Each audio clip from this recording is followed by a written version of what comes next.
childhood ko, yung oras talaga. Um, Dinedicate ko po talaga yung oras ko para sa pangarap po talaga. So, ano po, ayun po, yung mga childhood moments, hindi ko po yun naranasan talaga. Puro training po talaga.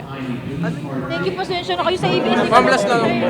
Akala ano lang yung ano, yung Last nagbago. na po siya. Last na siya, sige lang. Ano yung nagstay, ano yung nagbago para sa iyo? Ano yung nagstay the same, ano yung nagbago sa buhay mo after yung Olympic? Siguro yung pagiging tanyag po talaga ng ganito kalaki.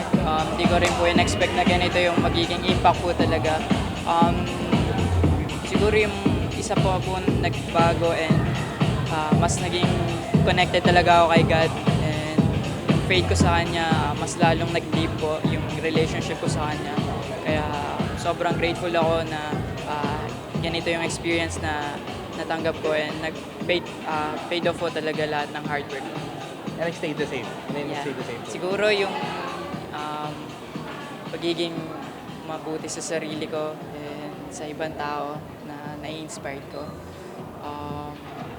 Yung ugali po siguro na nakuha ko sa training. Feeling ko na-stay ko po siya. And syempre yung dedication and hunger po na makapag-compete, makapag-training, mag-level up po sa kung ano yung meron ko.